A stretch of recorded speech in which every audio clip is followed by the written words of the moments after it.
All right, everyone. Welcome to today's Lunch and Learn. We are recording this session, and it will be shared with anyone who registered after the session. And then in a month, it'll be posted on our DLD YouTube page, so you can share that with colleagues if you're interested. Dr. Paul Riccomini is a professor at Pennsylvania State University, and he is a math educator and a former special education teacher who supported high school students in their mathematics development. And we're excited to hear what he has to talk about today. And with that, I will turn it over to him. Oh, one other final note I will say is please use the Q&A feature in the webinar to send in questions. And then at the end, I will share those questions with Paul and get those answers for you. So just use the Q&A to share questions with the speakers and panelists. Thank you. So John, real quick, Yep. have I shared my screen Yes. correctly? Yeah, I can see it. Oh, Yep, you're okay. good. All right. Well, good afternoon, everyone. Thank you for taking some time out of your day to join me to talk about um, what I'm finding as I'm getting an echo. I'm getting an echo. I don't hear any echo. Okay. So we're going to talk today about one of the things that I think was very frustrating when I was a teacher, and I'm sure you've experienced it the last time you had kids, but anytime you um, utter the phrase, "Do you remember what we learned last week, last month, last year?" And kids immediately say no, then they'll double down and start arguing with you. You didn't teach us that. And it's just this whole scenario. Then you start prompting them and then they can remember it. So this idea of retention is something I think has been underaddressed in math and has not been updated with the science of how we've been what have we been learning about this. So there are three retention techniques that I focus on. Today we're just going to talk about this interleaving piece here. So to kind of help the session get us focused, what I want you to start thinking about are any of the activities that you do on content that has already been tested. So you're teaching, start the school year, you got your standards that you're working through in whatever the scope and sequence is. You teach, you test, you move on, you teach, you test, you move on. So what are you doing? What activities you do on the content after it's tested to help the kids remember it? How much time are you spending on these activities?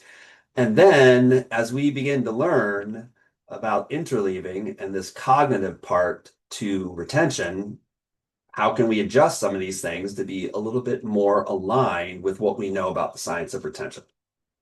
So one of the things I want to start off with is this idea of this forgetting curve. So this has been around since 1886 by a guy named Ebbinghaus, and I would not really say his work was research. He was basically looking at how fast he forgot stuff. And what he basically found was we forget things very quickly.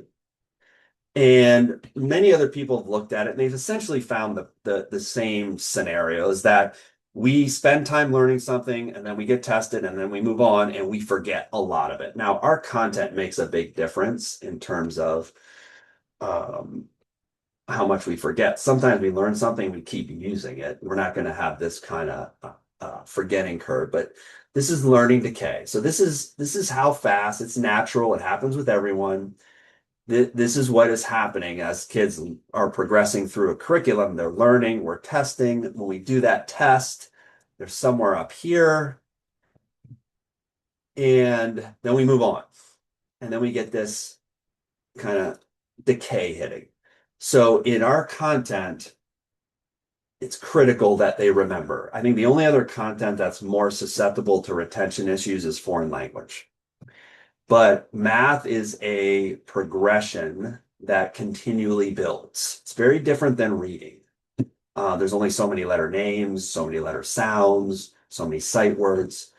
Our content is continually moving forward. So it's cruel and unusual. When you get behind, it's not waiting. So this creates this tension of with teachers, like I got to go back, they're not remembering this, I got to spend some time, then that messes with our pacing. And this retention piece is really, I think, one of the bigger issues that is causing a lot of our challenges. Now, obviously, kids have issues learning on the front end. So this is a diagram of the cognitive process that I like to use to kind of articulate what we're trying to do here. So when kids are learning, there's really two main parts. There's the front end, initial acquisition, the back end, retention. Different parts of the cognitive process are being used more heavily for certain parts. So in initial learning, the parts of the brain that are really being used are how they take the information in, so the sensory register, and really the working and short-term memory. That's really what is being used when kids are trying to learn something the first time. It's heavily leveraging that short-term working memory.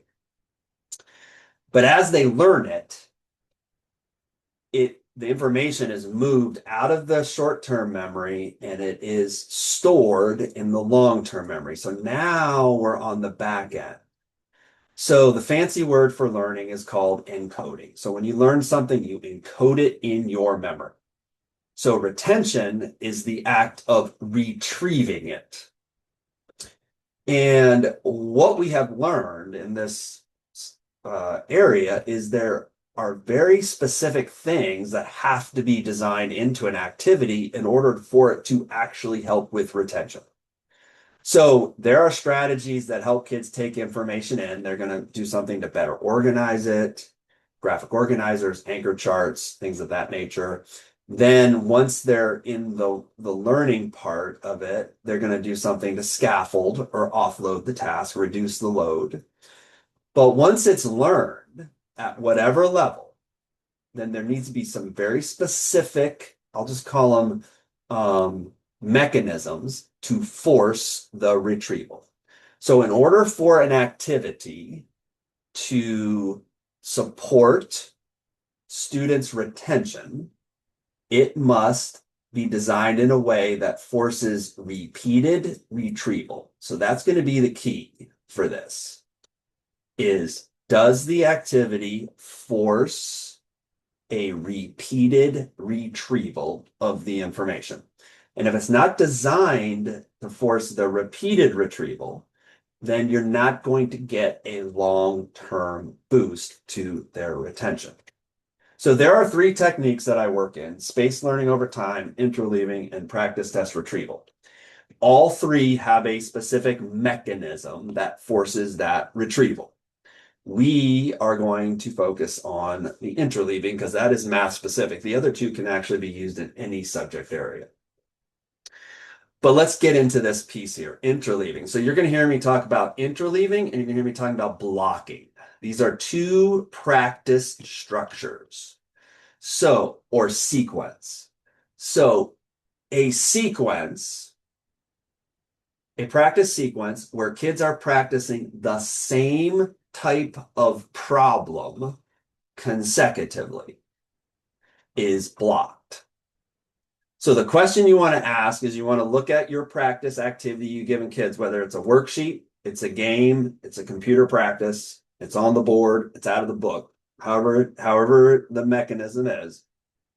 And what you want to ask yourself is, what do the kids have to do in problem 1? What do they do in problem 2? And what do they do in problem 3? And so forth. And if the answer to that is, well, they're doing the same thing. So problem 1 is order of operation. Problem 2 is order of operation. Problem 3 is order of operation. That's the same thing. So if they're doing the same type of problem consecutively, that is called blocked practice. So block practice is when the problems are sequenced consecutively. So you're going to get, if the whole page is the same problems, that's A. So they're all the same. You can also have a practice. This is kind of like a study guide where there are 4 different kinds of problems, but they're sequenced or chunked together. So just like this picture, all these red blocks are the same kind of problem. The orange are the same. yellow, and green. So they're practicing them in a row. This is called blocked. So block practice is critical for initial acquisition. So this is not stop block practice. This is recognizing that the purpose of block practice is to help the kids acquire the skill or concept. But block practice does not help maintain it. So if we give block practice, we're going to keep getting the learning decay.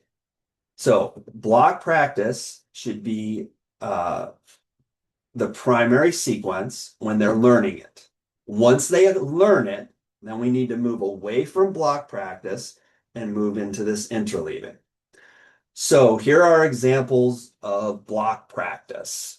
So these happen to be worksheets, but here this whole thing is order of operations. So that's block practice. Here is that A, B, B. So here's addition, subtraction, and then factoring and prime. So here's your A, B, B, B, C, C, C. But they're still blocked because they're practicing the problems consecutively. Nothing wrong with this, but this is only going to give us a short-term benefit. Recent analysis showed about 90% of practice we're giving kids in math is blocked. So what we're kind of getting at is the cognitive process that block practice sequence gives us helps the kids acquire it in the short term, but it eventually leads to bored brain syndrome. So what that means is the kids stop thinking, they're just doing the problems. So we want a little bit of that, but too much of that causes the kids not to be able to retrieve the information.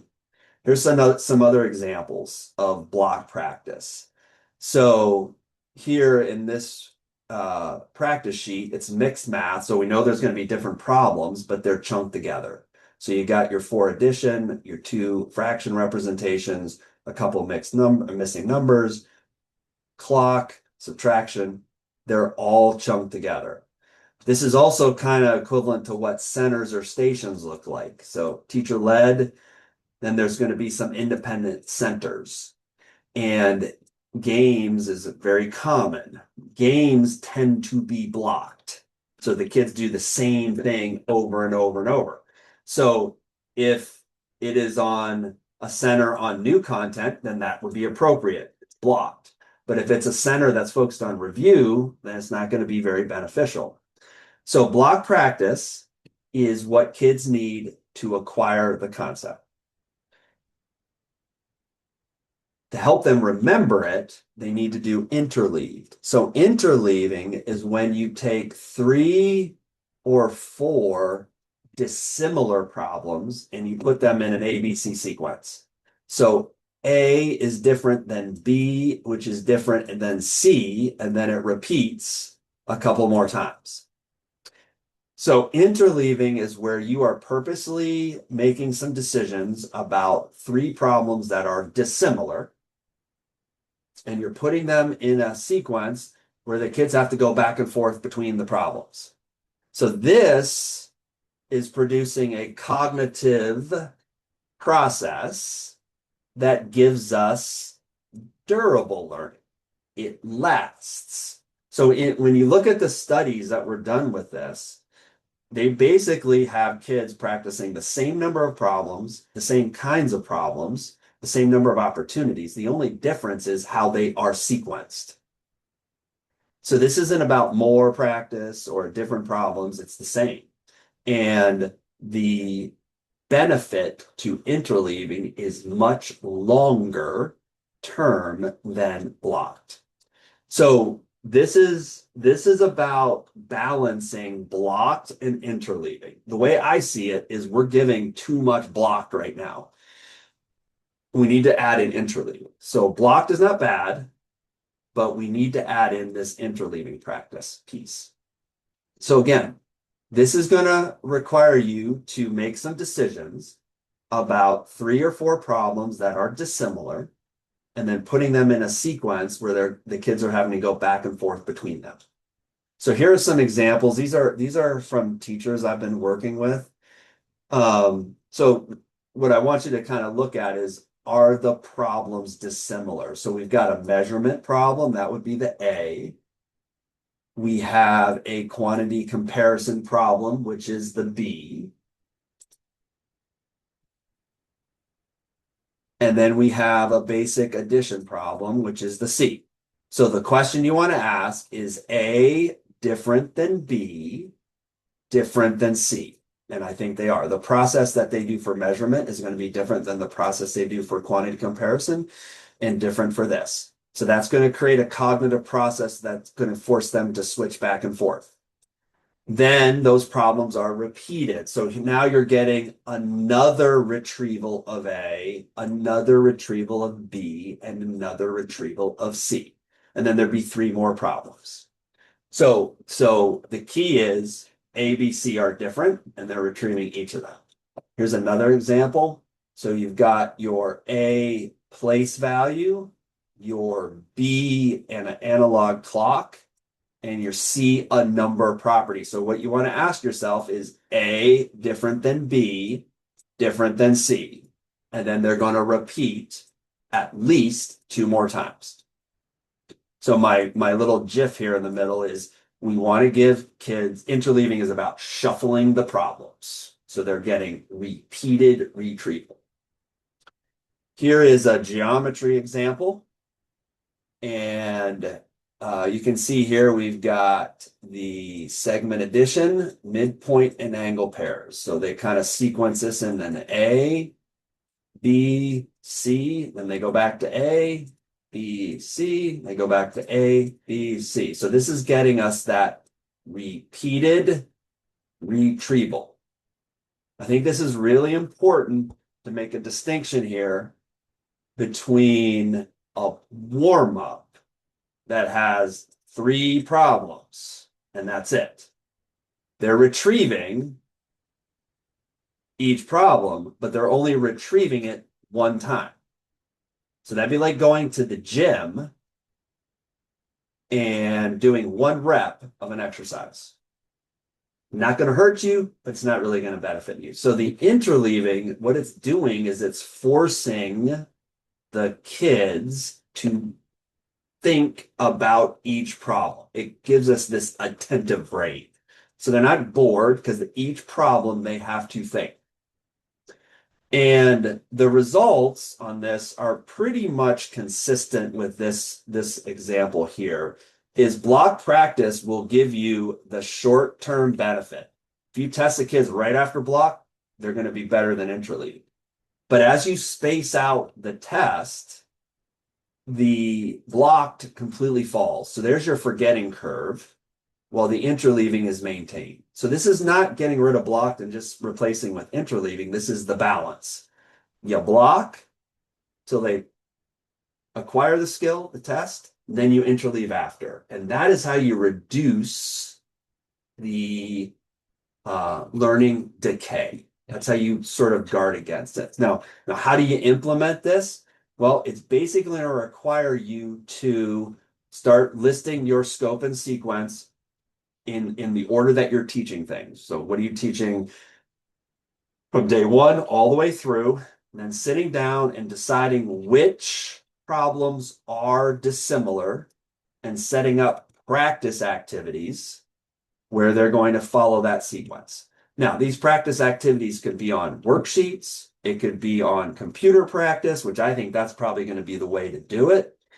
It could be games if you can figure out a sequence where they're mixing them up.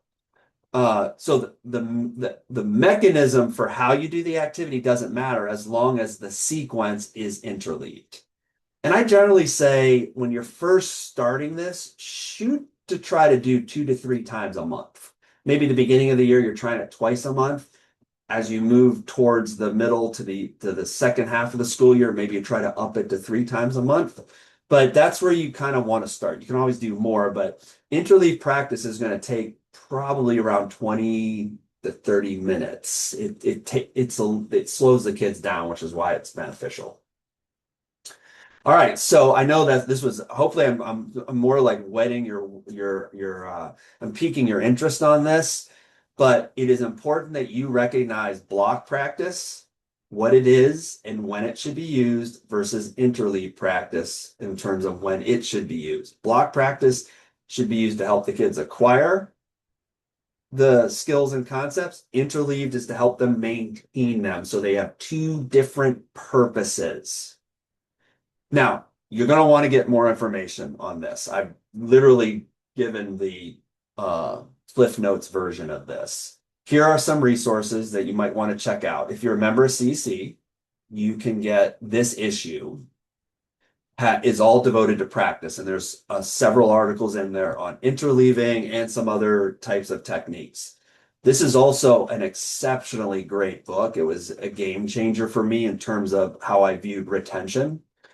And then this is an awesome website, retrievalpractice.org. They have practice guides and they have one on interleaving. That would probably be my first step if I were listening to this today, is to get this. It's like 12 or 13 pages, kind of really talks about interleaving from a general perspective. And there's other techniques in there as well. But there's some places for you to get some additional information. So at this point, I'm going to unshare my screen and see if we have any Q&A questions that might have come up. Hey, Paul, thanks for the presentation. One thing that I was thinking about as you were talking is we talked about fluency and then retention, sorry, we talked about accuracy, like initial acquisition and then fluency. And I was wondering about fluency, which is in any of these practice formats, is there ever a place for timing them to sort of build the speed that students are, and if it is that more of a blocked practice kind of thing or interleaving or both? So that's a really good question. So there are four purposes to practice. We only talked about two: initial acquisition and retention. The other two are fluency and generalization or transfer. What I'm talking about today is not really for basic fact fluency. So I don't generally view interleaving as a timed element because these are on more complex content. So it's not necessarily speed. Fluency, there's a different kind of practice I would do to get kids to become automatic in the terms of incremental rehearsal. Mm-hmm. Okay. A question from an attendee is, how is this different than a spiral curriculum? So it's similar. Spirals, though, don't necessarily have the repeated retrieval. So a lot of times the way a spiral is set up is the program revisits topics across the course of the year. They generally don't have the repeated piece in there. So a lot of times a spiral will be 3 or 4 problems. They're all different. So there's your spiral. There are 3 problems, all from a different time of the sequence. So they're revisiting. The issue is they're only retrieving each one time. So if you take a spiral with 4 different kinds of problems, they're retrieving each problem only one time. So that is not going to get us that repeated retrieval. So I would say that interleaving is very close to spiral, but it's more intensive. Mm-hmm. And is my understanding right that you could still do interleaving practice even if your curriculum is teaching things in a like what we might consider an explicit instruction sequence of skills? Yeah. Yeah, so a lot, most of the time, an interleaving activity is going to cut across multiple units. So Mm-hmm. chapters tend to be organized by the problems that are similar. So you can't really interleave within the chapter. So generally, interleaving is going to come across the chapter. So at the beginning of the school year, you don't actually have a lot of things to interleave because you haven't taught a lot of stuff. So if you're going to do interleaving early in the school year, you're going to have to pull from previous content. But as Sure. you teach through your content, you've taught more things, you've tested more things, then you have more content that can be mixed into an interleave. Yeah. Another question is, won't students block the interleave practice themselves? So if they see similar problems on the worksheet, they just go and do those on their own.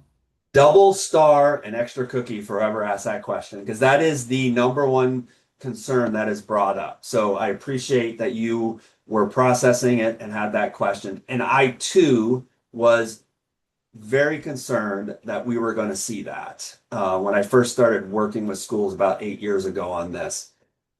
And shockingly, we did not see it to the extent I thought we were going to see it. Most of us think kids are going to block everything, and we just don't see it. They basically do one, two, three, four, five, six in order. Now, with that said, you want to look for it, and if you see it, you want to try to stop it. Um, Interestingly, and this is fitting for this conversation, when we did see it, it was the kids that had IEPs. Hmm.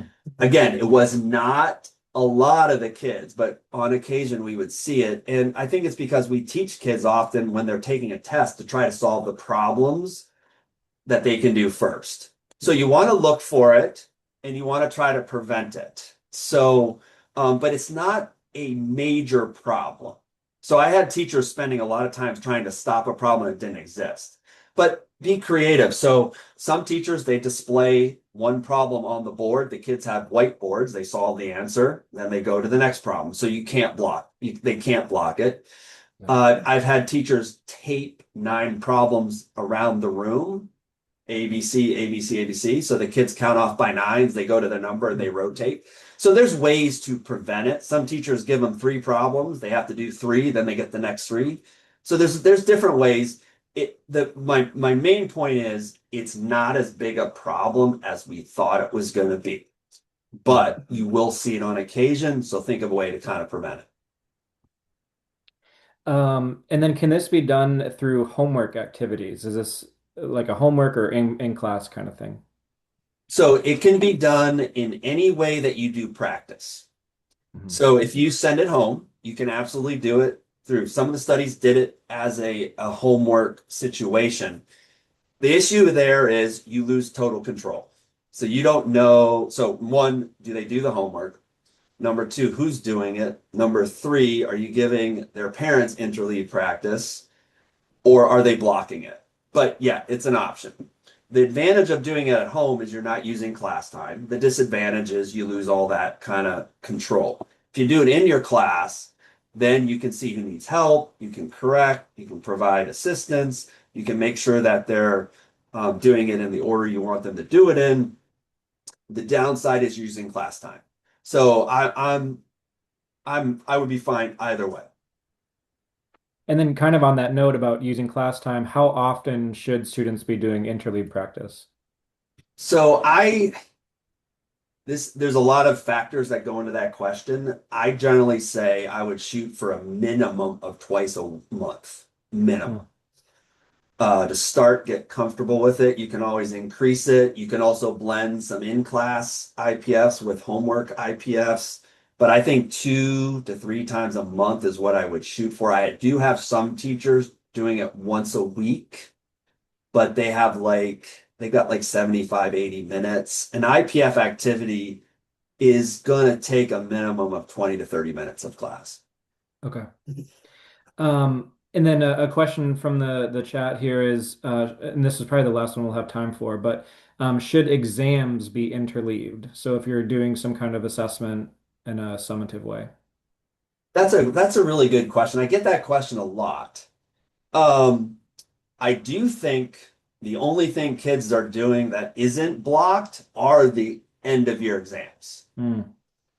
Teachers' tests tend to be blocked, but the way I'm going to answer that question is what is the purpose of the exam? So the purpose of the exam is to evaluate learning. It's not really to promote retention long term, it's to evaluate learning. So I don't really care how you would do the tests. If you want the test to be more like the end of year test, I would make it more mixed. The key is the purpose of practice is what should decide the structure. So if you want if the purpose is to acquire the skill, that should be blocked. If it's for retention, it should be interleaved. All right, Paul, thank you for joining us. This was very informative for me, and I hope it was for all the attendees as well. Thank you to everyone who joined us today. You'll be getting the recording of this session tomorrow in your email, and feel free to share that with any of your colleagues. Thanks so much, and enjoy the week back to school this week. Happy New Year.